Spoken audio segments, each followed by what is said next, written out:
I was born in Waukesha, Wisconsin in 1961. My dad came from North Dakota. He grew up on a farm, spent some time in the military, and made his way to Wisconsin. And my mom is a Wisconsinite, and they actually met each other in a diner in Waukesha. And my mother knew instantly that he was the one she was going to marry because he had the most perfect smile and he was just that handsome. So they were married. My dad was a truck driver. He drove a cement truck, which was really cool as a kid because very often he'd drive the truck up to our home and he'd pour excess concrete to build a patio. You know, the fear was the whole grass would be covered with concrete, but he stopped short of that. So he'd also take my brothers and I for rides in the truck. And at that time, there was only one seat in the truck, so he'd get a bucket and we could sit on the bucket and ride around. So we thought we were kind of a big deal with that. My mom was a stay-at-home mom until we got into school full-time. And my mom was a very smart woman. She has had a pretty big career before she was married with kids as an assistant to an executive for the motor company in Waukesha. But she took a position selling cosmetics for a while. She did sales for lighting fixtures, so she did a lot of different things. What was kind of funny about that, though, is my dad was more old-fashioned and he didn't want her to work. So she went and got a job without his involvement. So that was pretty brave of her, but she was a very forward-thinking woman. Well, I was born in Milwaukee, Wisconsin, in 1957. In St. Joseph's Hospital, I was the first baby to be born on Mother's Day. And the Milwaukee Journal-Sentinel came and took a photo of myself in my mother's arms, and it was posted in the next day's paper on the front cover, and the title was, "The Finest Gift a Mother Could Have." My mother was most influential to me. She was home all the time. She was a stay-at-home mom when we were growing up. She was completely involved with her children. She played with us outside. She had water balloon fights. She went into Milwaukee and bought ingredients for homemade pizzas and had pizza parties for us when we were kids. And she was the one who was there all the time. My mom's nickname is Kay and my dad's nickname is Rolly. They both grew up on 6th Street in Milwaukee. And in the 1930s, they both were born. And they lived across the street and a couple doors down. And they got to know each other by my dad racing up and down the street in his car, and my mom's dad, which is my grandpa, making comments about my dad and his racing around. And eventually they started dating in spite of my mom's father's opinions and thoughts. And eventually they were married. I've got 2 brothers. My brother John is just a year younger than I am, and my brother Steve is 7 years younger than I am. My brother John and I have always been really tight. It's almost kind of weird as though we're twins. There's just this emotional connection, but we are complete opposites. I'm more linear and process and follow by the rules, and my brother John is a very creative person. He's an artist. He lends a new perspective on many things to me, which would in some cases cause a lot of conflict, but for me I always find it interesting because I can learn from it. And my brother Steve will always be my baby brother. I mean, I can look at him now, he's 50, and he still looks like my baby brother, and I treat him like my baby brother, and that's his role, is just to be my baby brother.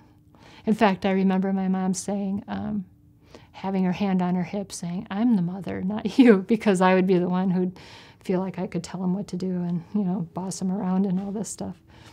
I have 2 brothers. My brothers' names are Kevin and Bob, and I'm the oldest. My first home that I can remember was on 40th Street, 40th and Burleigh in Milwaukee.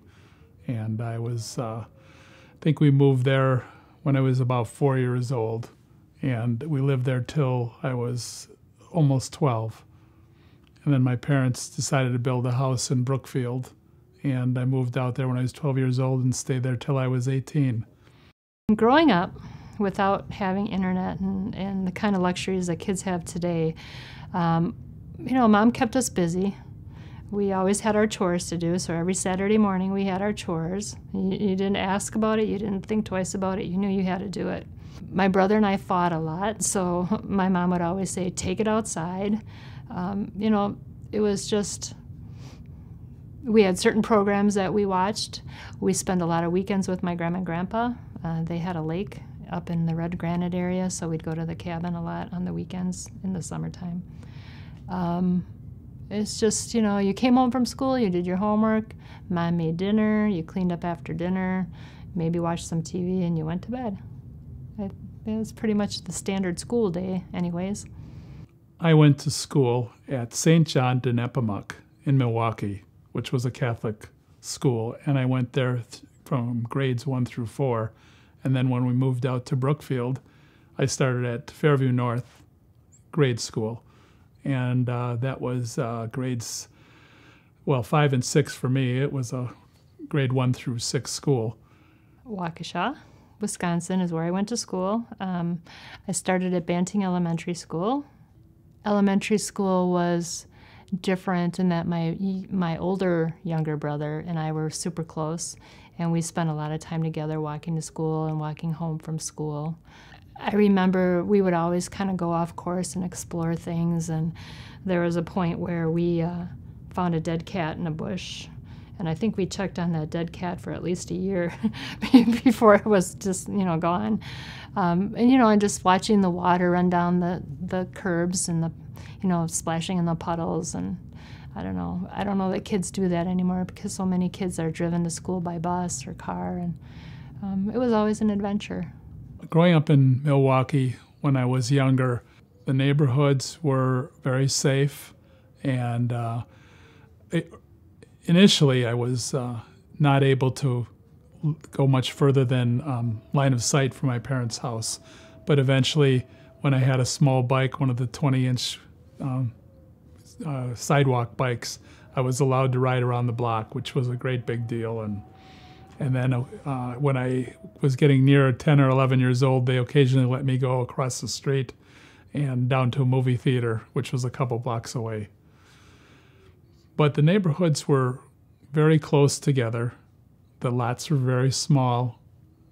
You had probably 15 different houses on each side of the block in close proximity, and you got to know the neighbor kids really well. Like, I loved to watch Bewitched and That Girl, Don't Eat the Daisies. I mean, there were all kinds of shows that we loved to watch. Of course, my brother liked roller derby and wrestling and things like that. So we had to find a balance because there was only one TV in the house.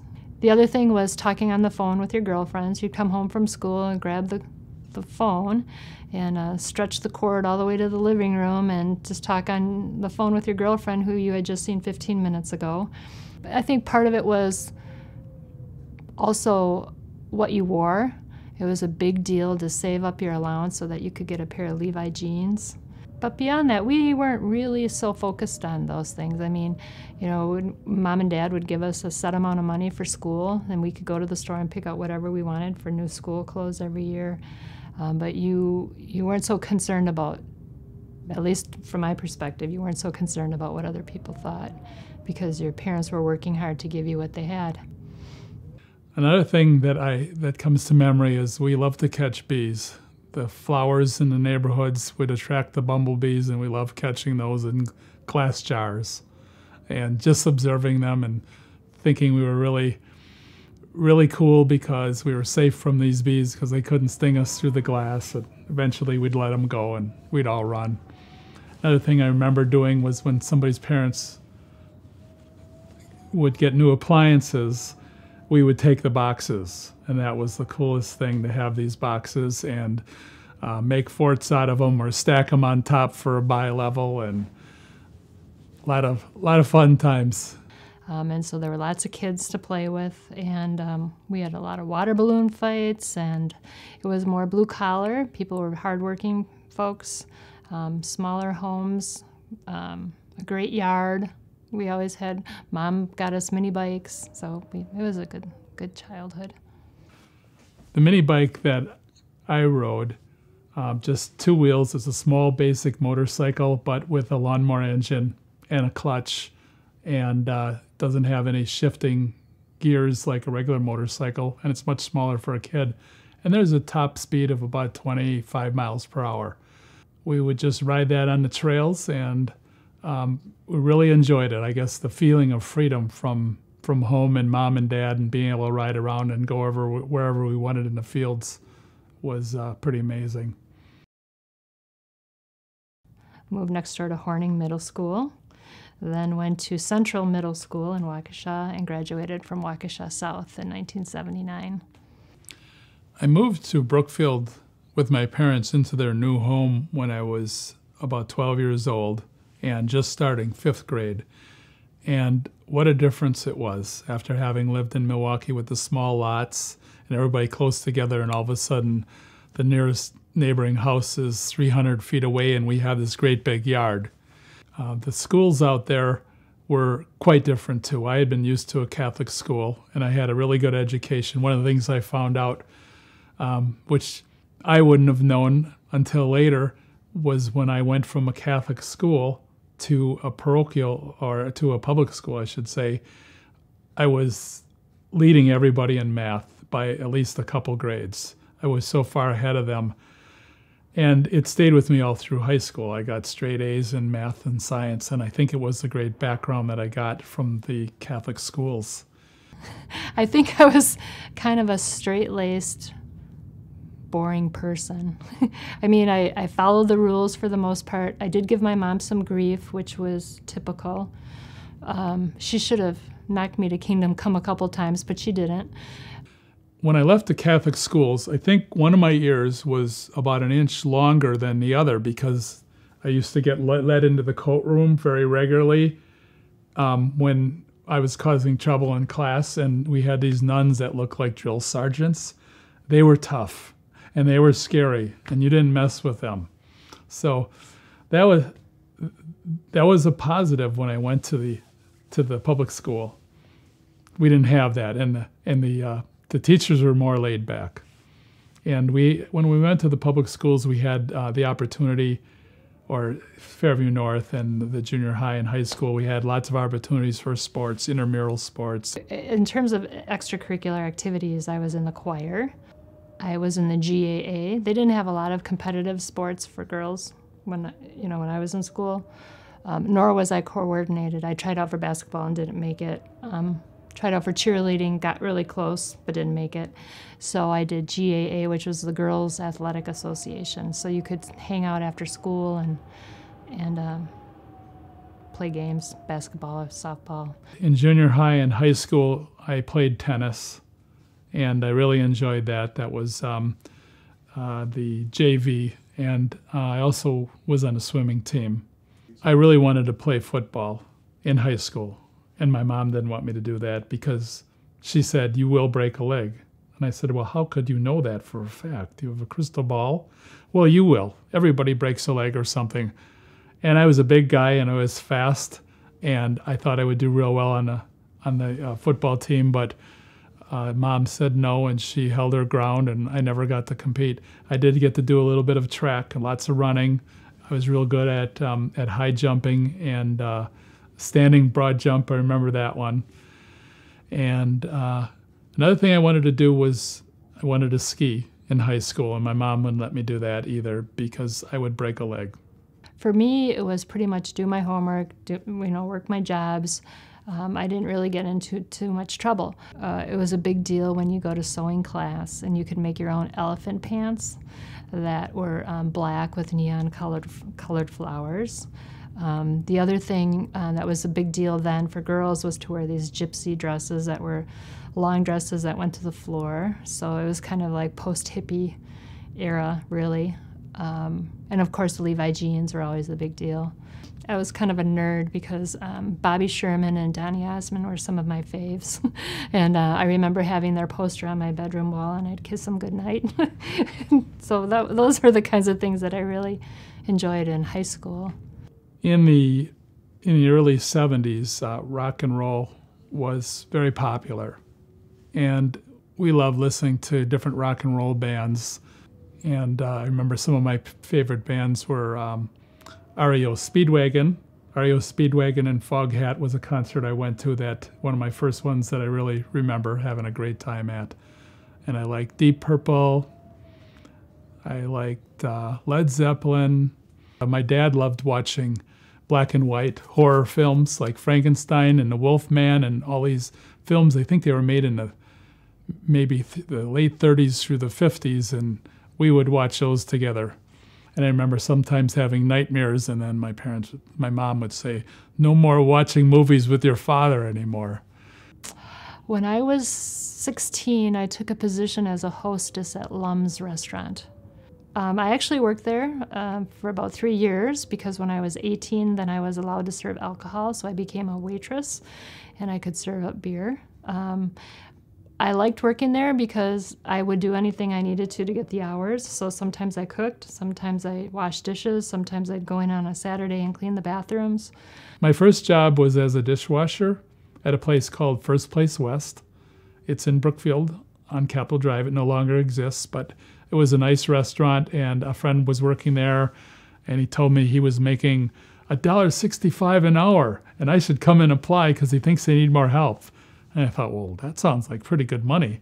I worked there for probably about 6 months, and I enjoyed meeting some of the people there. And there were some great benefits, like we could eat as many crab legs as we wanted because the crab leg oven was right in the kitchen along with the melted butter. So just help yourself. I don't know if the managers want us to do it, but it was right there, and it seemed like it was for us. Anyways, I also got a job at the Hoffman House near Brookfield Square, and I worked there as a waiter and a busboy. And then I worked at McDonald's, which was right on Moreland Road also. And I think I had all 3 jobs going at once, and I was juggling schedules, trying to maximize the amount of income I could get. My first car was a Chevy Biscayne. It was 3 in a tree, which means it's a 3-speed transmission and had a clutch, and you would shift it, and it was just on the steering column, and you would shift 1, 2, or 3, or you'd have reverse. And it had a 283 Chevy engine in it, which was a small V8, but it had a lot of power.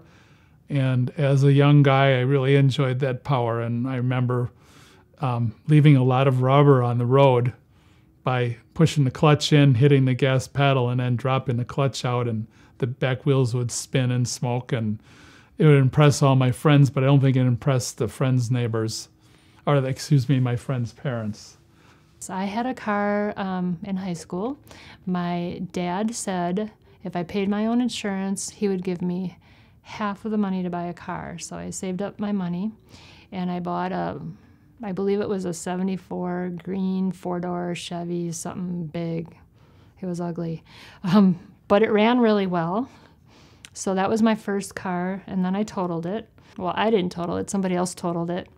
My girlfriends and I were coming back from a club, dancing, and sadly, somebody in front of me on the expressway passed out behind the wheel.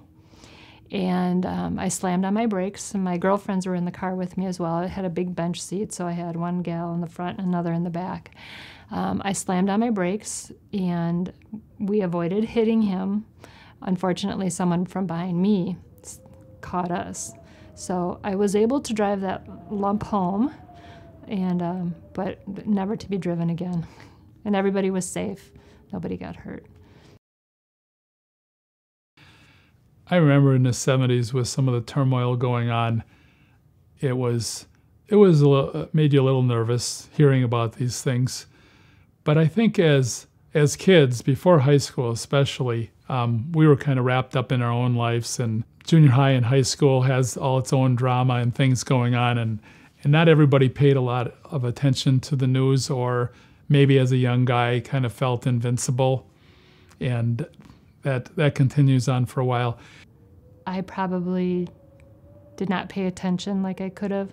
What I do remember is the impact the Vietnam War had on people. And I remember my mother getting to know the guy that delivered our mail, our mailman, and invited him into our home one night just for coffee or whatever. And he opened up to her about his time at Vietnam. So that will always be a lasting memory in me, that how my mom opened up our home to this person who was, obviously struggling. We had one friend who moved in about 1971 or 72 from Milwaukee, and he was telling us about the riots that had been going on and how there were people shooting at each other and running with guns across his lawn.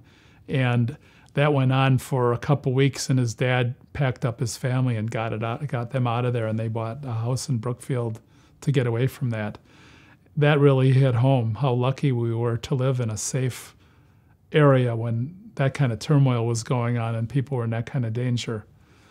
And I guess I've always realized that's one of the greatest things my parents could have done, is get us to a safe area and move us into that community, and probably helped us for the rest of our life understand and appreciate how lucky we have it here. After I graduated high school, I got a job at a place where my dad works. It was called American Can Company. And I had it was a factory job where we had some line work. It was very repetitious. And after about 6 months of that, I decided I probably should go to college, which I wasn't sure if I would get right in or not. And I did get into college and into an engineering program at UWM, and got about 3/4 of the credits that I needed for my engineering degree, and math and science weren't as much fun anymore. And in the meantime, as a side job, I had started doing remodeling work. I owned a house, and I was fixing my house up for a while. And everybody who came in was amazed at the work I did and wondered who I had hired to do the work. And I just said, well, I figured it out myself and did it. And then I started being asked by people to do work for them. So I continued doing more and more work and became a remodeling contractor at night. And at one point, I decided I wasn't enjoying school, and I didn't know if I wanted an office environment when I was enjoying remodeling, and I obviously had such an aptitude for it. So I stopped going to college and opened my business and started doing that full time. And I stayed in that for 30 years. Well, during high school, I did see a student counselor because I thought my path would be a marine biologist. And I went to Carroll College and talked to somebody there, and they said, well, you're already kind of behind the mark because you're not living in Florida or California. You should consider the study of lakes, which sounded really boring to me. So I decided to take a year off, and I started my work with Wisconsin Bell, an AT&T company at the time. And that was in 1979, right out of high school. And I worked a year. So fortunately, AT&T is such a fabulous company for me that they paid for my education. And I did what I thought was the smart thing to do, and I got a degree in business with a major in finance and MIS. Because I thought that's marketable and it just makes sense, because that's how you take care of yourself. You find a good job. I started my remodeling business full-time in about 1980, and I worked on my own. It was my company for about 30 years, and then I went into new construction, and that was my new construction company, and I built houses and condominium projects for about 14 years after that. In the earlier days, about the 5th or 6th year I was in my remodeling business, I decided to open a store because I was buying a lot of floor covering products from distributors. And I decided to open my own store and become the middleman. And it was a kitchen and bath design studio with floor covering, and it was called Wauwatosa Floor Fashion Studio on 72nd and North. I bought a building there, remodeled that into a showroom with cabinets and different kitchen displays, countertop displays, bathroom displays, vinyl flooring, ceramic tile, hardwood floors, carpet, things like that, and just worked for a number of years out of that location doing remodeling work and the floor covering and the kitchen installations, design, and all that. So when I started with AT&T, I was a directory assistance operator, and then I was promoted within a year or so into what they called a service assistant. That really performed as a supervisor. So you would train people, you would cover them, you would do performance evaluations. We did all those kinds of things. We ran the line. The hours were kind of crazy, but it actually worked well for me because I could go to school at the same time. I was able to finagle that. Back in those days, if you were a good performer, they wanted to loan you out to different departments. And then my director came and she said, okay, they would like for you to go over to the training department and help out with designing some new curriculum. And I was really afraid of the woman that I was going to work for. And I said, no, thank you. And my director said, you are going. And so that was a really great coaching moment for me.